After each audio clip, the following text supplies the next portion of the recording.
Bom, então vamos lá. Estamos aqui no Excel com a nossa planilha de dados. E aí, lembrando que mais uma vez nós vamos fazer a nova, certo? Para quem não lembra lá da última aula, como é que nós habilitamos a função de análise de dados no Excel? Então, aqui nessa setinha aqui em cima, lembrando que o meu está em inglês, tá? Nessa setinha aqui em cima eu vou clicar.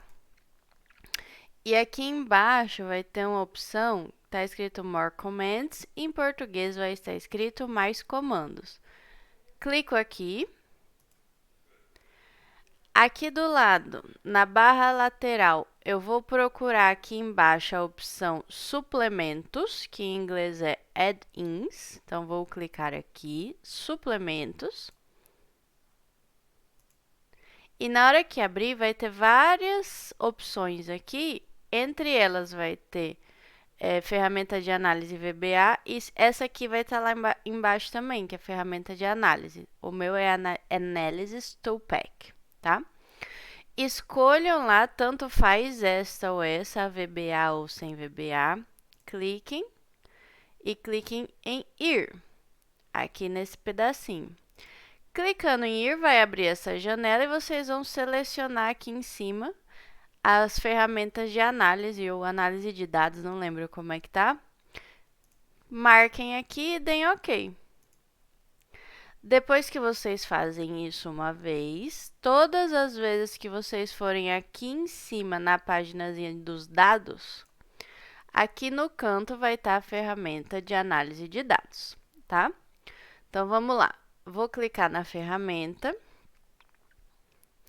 E aí, nós temos 3 opções de ANOVA mais uma vez. Como nós já falamos, nós vamos usar fator duplo sem repetição, tá? Fator duplo porque eu vou avaliar colunas, ou seja, amostras, e vou avaliar também linhas, ou seja, avaliadores, que são 2 fontes de erro. Toda vez que a gente faz análise, a gente tenta levar em consideração a maior quantidade de fonte de erros possível, certo? E vou fazer sem repetição, porque cada avaliador fez a análise apenas uma vez. Se as pessoas tivessem feito a análise mais de uma vez, a gente poderia fazer com repetição, tá? Então, vou pegar aqui sem repetição, vou dar OK e vai aparecer a minha janelinha para eu colocar os dados. Uma coisa importante aqui é que a gente tem que fazer a ANOVA separadamente para cada atributo.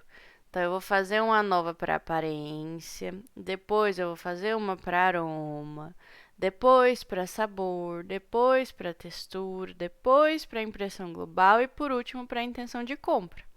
Então, vou fazer aqui a ANOVA 6 vezes, tá? Vou fazer só o primeiro para a gente lembrar. Então, vou fazer aqui a aparência. Então, o intervalo de entrada vai ser todos os meus dados de aparência, mas prestem atenção uma coisa aqui, ó. Se eu marcar daqui para baixo, desculpem, daqui para baixo, vejam aqui no cantinho que eu estou marcando 2 linhas de rótulos. Estão vendo? O Excel não reconhece mais de uma linha de rótulo, tá? Tá no máximo uma linha e no máximo uma coluna. Então, o que que eu tenho que fazer? Eu não vou marcar essa linha que está escrito aparência. Vou marcar a partir daqui, certo? Então, nesse caso, ó, eu fiquei com uma linha de rótulos e uma coluna de rótulos, ok? Então, vamos lá, vou até lá embaixo. São 60 avaliadores, vou até os 60. Pronto, marquei todo mundo. Como eu coloquei os rótulos, eu vou ticar aqui a opção rótulos. O alfa é 5%, tá tudo certo. E eu vou pôr para o meu resultado sair. Eu quero que ele saia lá em cima. Vou pôr para ele sair bem aqui, ó. Ok? Dou OK. Então, intervalo de entrada, rótulos, intervalo de saída. Dei o OK. Saiu o meu resultado de ANOVA. Para todas as linhas, ou seja, para todos os avaliadores e para as 3 colunas, ou seja, para as 3 amostras. Lembrando que aqui eu estou avaliando a aparência, tá? Então, aqui eu tenho as 3 amostras ABC, as médias dessas 3 amostras, e aí eu vou avaliar F crítico para ver se houve diferença entre essas médias. Aqui embaixo, deixa eu abrir aqui um pouquinho. Nos dados de ANOVA aqui, na fonte de variação, a gente tem linhas, colunas e erro ou resíduo, certo? A gente não pode esquecer que o que a gente vai olhar é essa parte aqui das colunas. Por quê? Porque em cada linha, eu tenho um avaliador diferente. Aqui eu tenho a pessoa 60, aqui a pessoa 59 e assim sucessivamente. Eu não quero saber se eu tive diferença entre as pessoas. Eu quero saber se eu tive diferença entre as amostras. E se a gente olhar lá em cima, as amostras estão nas colunas, ou amostra ABC, amostra ABC, certo? Então, a gente vai olhar colunas. E aí, nós vamos ver F crítico. F foi maior que F crítico, então, houve diferença entre essas médias aqui. E agora, a gente tem que usar o teste de Tukey para ver quem que é diferente de quem. Pelo menos alguém aqui é diferente de alguém, certo? A mesma coisa a gente faz para os outros atributos. Então, vou anotar aqui em cima que esse foi o atributo aparência. Certo? Está aqui nessa primeira parte aqui. Para fazer o próximo, por exemplo, eu vou copiar tudo isso aqui numa outra planilha. Vou deletar os de aparência. Vou puxar essas aqui para cá. Então, eu estou aqui com a planilha só com os dados de aroma. Eu sugiro que vocês façam assim, uma planilha para cada um. Dá até para anotar aqui embaixo, aroma. Opa, aroma, pronto. É importante que a gente copie também essa coluna de avaliadores, porque a gente precisa da coluna de rótulos para anotar lá que a gente tem rótulo. Então, mesma coisa, vou lá, dados, análise de dados, ANOVA fator duplo sem repetição. E aí, vou refazer aqui, meu intervalo de entrada. Vou pegar a partir da segunda linha, para eu ter só uma linha e uma coluna de rótulos, tá? Peguei aqui. Tenho rótulos, então, e o intervalo de saída vai ser lá em cima. Quero pôr ele aqui, ó, F2. Ok. Então, eu tenho agora a minha ANOVA para o aroma, certo? Eu tenho aqui, para as 3 amostras, as médias. E aí, eu vou comparar F crítico de novo nas colunas. Então, de novo, eu tenho diferença entre essas amostras, porque o meu F foi maior que o F crítico, tá? Então, fazemos isso para todos os atributos. E aí, com esses resultados de ANOVA, a gente vai para o teste de Tukey quando houver diferença, certo? Vamos voltar lá para os slides, então. Espera aí, aqui. Estamos aqui.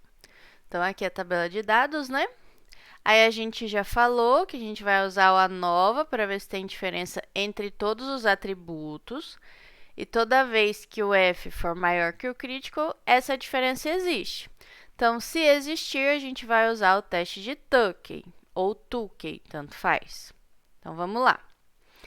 Para a aparência, a gente já viu que essa diferença existe. A gente colocou lá no Excel. Tivemos as médias das 3 amostras ABC, né?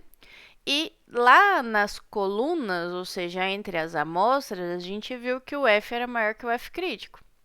Então, isso significa que existe diferença e agora a gente tem que calcular para ver quem é diferente de quem.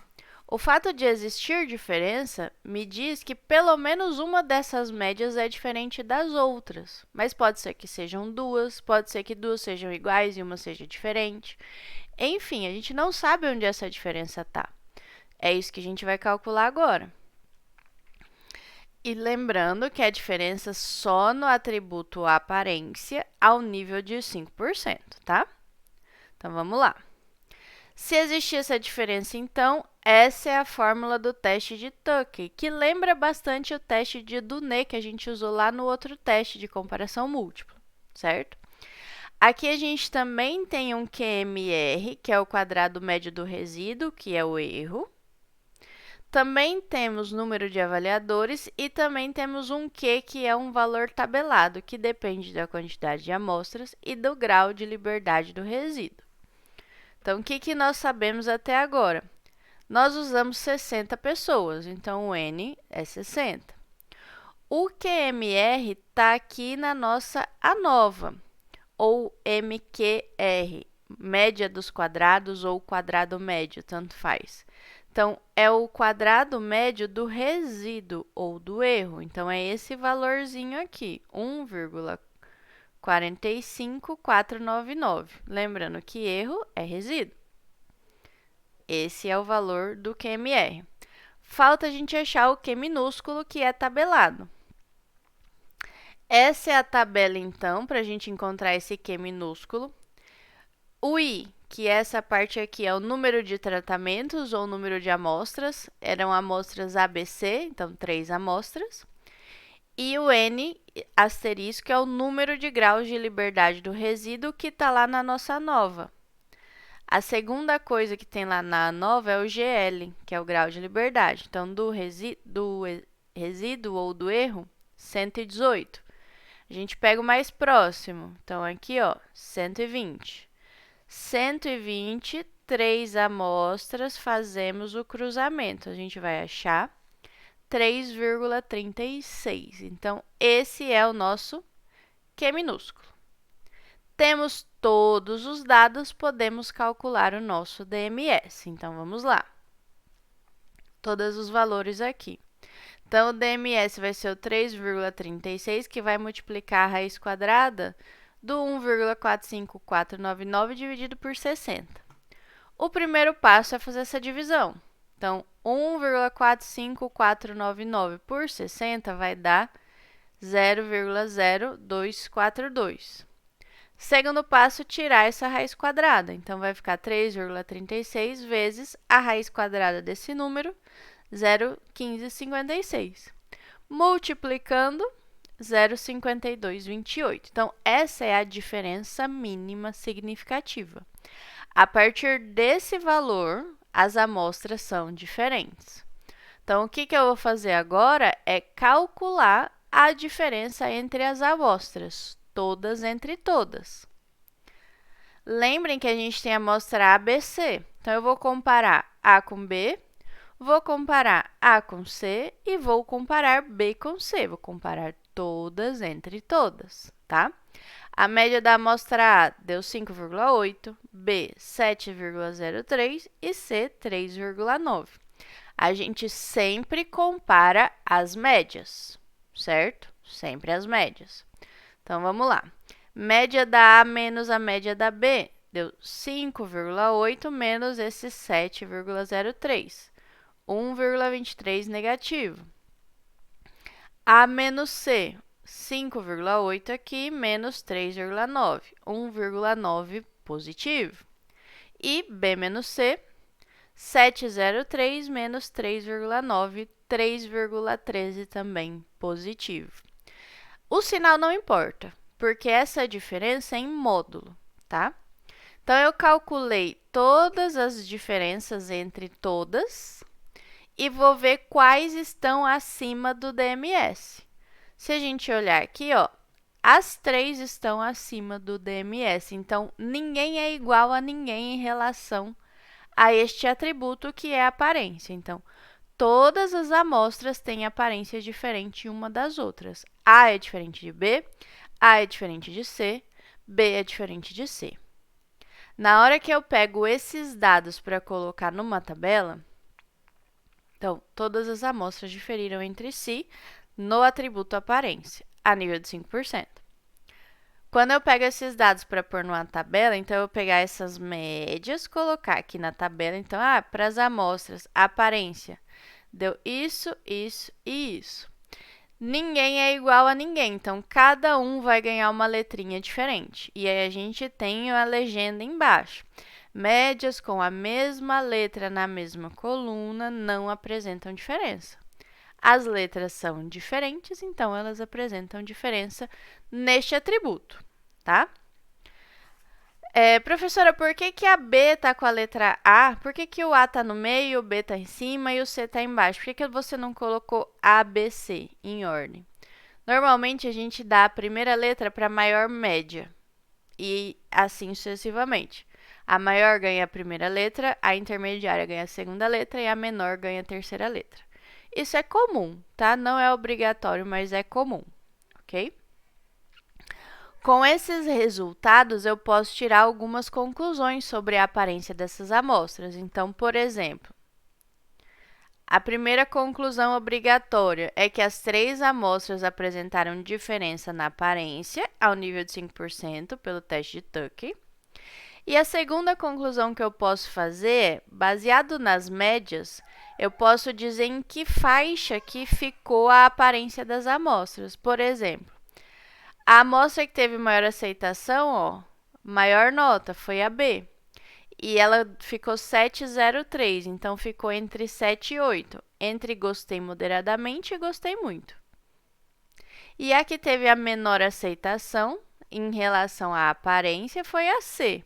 Ela ficou aqui 3,9 entre 3 e 4, entre desgostei moderadamente e desgostei ligeiramente.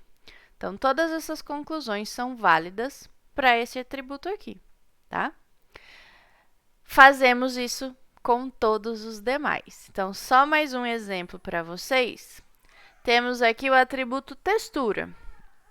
Foi feita a nova e aqui estão as médias de textura para esses produtos. Amostra A, B, C. Aí a gente vai olhar nas colunas se teve diferença comparando o F com o F crítico. O F do teste foi menor que o F crítico, que é um F tabelado. Se ele foi menor, então não existe diferença entre essas amostras em relação ao atributo textura, tá? Se não teve diferença, eu não preciso fazer o teste de Tuckey. Eu paro por aqui, vou lá para a tabela e aqui na textura eu coloco as médias. Então, 5,75, 5,73, 5,12. Lembrem sempre de arredondar corretamente, tá? E mesma letrinha para todo mundo, ok? Então, nesse caso,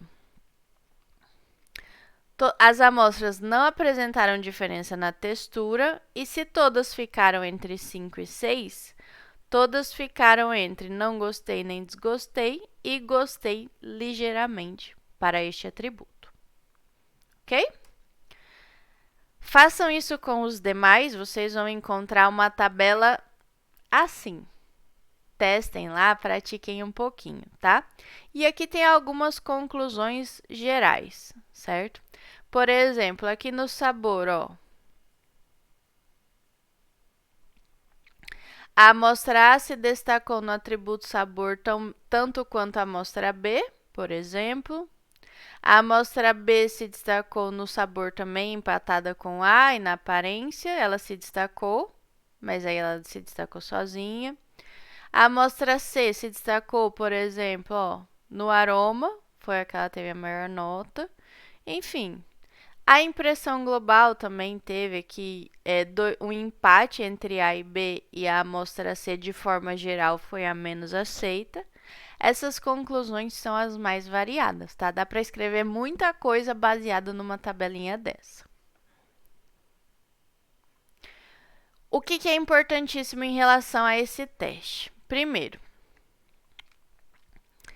lembra que a gente viu que eu posso usar a escala hedônica para avaliar só uma amostra, só 2, 3, 4, quantas eu quiser, Lembrando que a gente não pode causar fadiga sensorial no avaliador, né? Mas eu posso trabalhar com quantas amostras eu quiser. Se eu trabalho apenas com duas, eu faço a ANOVA para avaliar os dados, mas eu nunca vou precisar fazer o teste de Tuck. Por quê? Porque se eu só tenho duas amostras, eu faço lá a ANOVA. Ah, o F deu maior que o F deu maior que o F crítico, então teve diferença. São duas amostras. Quem é diferente de quem? Basicamente, uma é diferente da outra. Acabou, não tem o que fazer. São só duas, eu já sei. Se existir uma diferença, essa diferença está entre essas duas, tá? Então, toda vez que eu trabalho só com duas amostras, eu faço a ANOVA, mas eu nunca preciso me preocupar em fazer o teste de Tuck. Eu faço ele se eu tiver 3 amostras, 4 amostras e mais. Porque se eu perceber que teve diferença, eu tenho que saber quem é diferente de quem, certo? Outra informação importante, se eu faço só com uma amostra, eu não faço nem ANOVA, nem teste de Tuck. Por quê? Porque se eu só tenho uma amostra, não tem por que eu comparar a média dessa amostra com a média de outra, eu só tenho essa. Então, eu só vou calcular a média e vou dizer quanto é que deu essa média, e se eu quiser, eu posso calcular o índice de aceitabilidade, que a gente vai falar sobre ele agora, tá bom? Então, só uma amostra, eu não faço nenhuma estatística dessa. Duas amostras, eu faço só a ANOVA, não preciso fazer o teste de Tuck. A partir de 3, aí eu acabo precisando fazer o teste de Tuck sempre que houver diferença entre as amostras.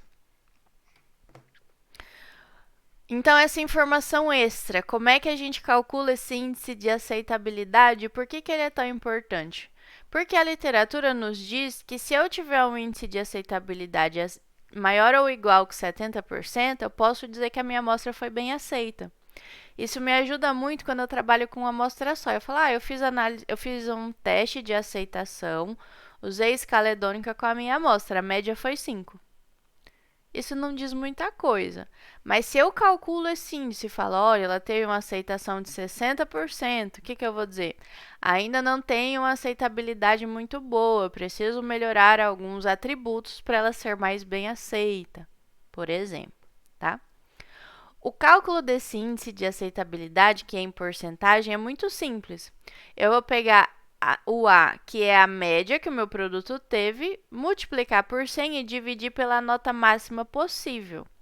Se eu estou usando uma escala de 1 a 9, a nota máxima possível é 9.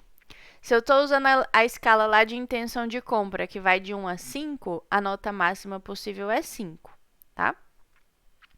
Então, por exemplo, lá para os nossos atributos aparência, a nota da minha amostra foi 5,8, a nota máxima possível era 9. Então, 5,8 vezes 100 dividido por 9, 64,4.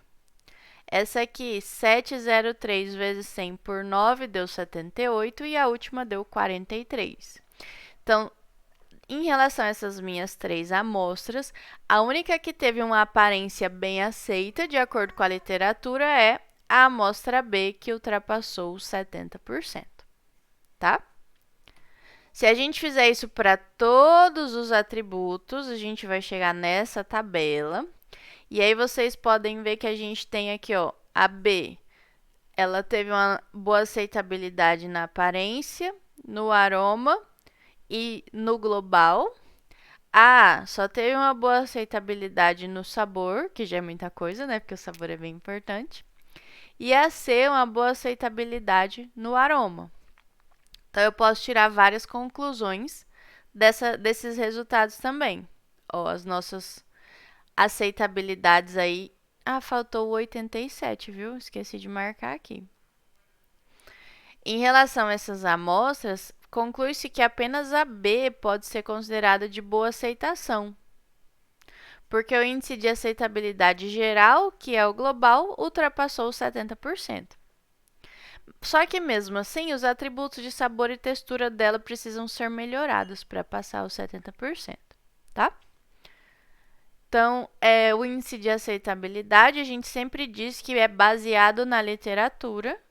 70% é um índice ok para dizer que o produto foi bem aceito. Tudo bem? E para finalizar, às vezes a gente encontra alguns trabalhos que expressam os resultados de ANOVA de uma forma totalmente diferente. E tá tudo bem também. Essa forma que eu estou mostrando para vocês, que faz ANOVA, faz teste de Tuck, monta tabelas, coloca letrinhas, é a forma mais tradicional. Mas não significa que é a única forma, tá? O que eu já vi em muitos trabalhos, por exemplo, é um gráfico como esse aqui, ó. Um gráfico de distribuição de frequência. Então, a pessoa faz um gráfico de colunas, né? Aqui embaixo ela coloca as notas de 1 a 9 e aqui a porcentagem de avaliadores que deram essas notas, ou a quantidade, tanto faz, quantidade ou porcentagem, tá? Então, por exemplo, aqui a amostra A está em verdinho, a B está nesse roxo rosa e a C tem amarelo. Então, em relação à porcentagem de avaliadores que deram nota 1, mais ou menos uns 12, 13% de pessoas deram nota 1 para a amostra C. A amostra A e B não ganharam nota 1. Mesma coisa aqui, nota 2 e nota 3, a gente não teve para as amostras A e B, só para a amostra C. Então, já dá para perceber que a amostra C foi meio que mal aceita aqui nesse atributo, que é a aparência. E as maiores notas, quem ganhou mais foi a amostra B. Só a amostra B teve nota 9, só a amostra B teve nota 8. Nota 7, bastante gente deu nota 7 para amostra A. Opa, desculpem. Amostra A. Então, essa distribuição de frequência também nos dá uma ideia da aceitação das amostras. E aí a pessoa tem que fazer um gráfico desse para cada atributo, tá? Esse é o de aparência. Então, ó, olhando de forma geral, a amostra C recebeu as notas menores, 1, 2, 3, 4 e 6. A amostra A ficou no meio do caminho, ela recebeu notas 4, 5, 6 e 7 e a maioria das pessoas deu nota 7 para ela.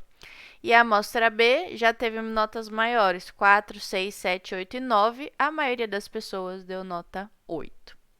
Então, essa é uma outra forma de expressar dados de ANOVA. A gente acha em alguns trabalhos, mas reforçando mais uma vez, isso é mais incomum, ok? Em relação à escala hedônica, é isso. Por favor, pessoal, se vocês tiverem alguma dúvida, falem comigo. A gente pode marcar horário online para conversar, já que a gente não está se encontrando nesses próximos dias. Porque na semana que vem eu vou fazer uma revisãozinha. Semana que vem é feriado, né? Mais um problema. Mas eu vou fazer um vídeo de revisão, vou mandar para vocês. E aí vocês vão ter uma atividade avaliativa para fazer. Vocês façam e eu vou dar uma semana para vocês me retornar. Combinado? Até a próxima!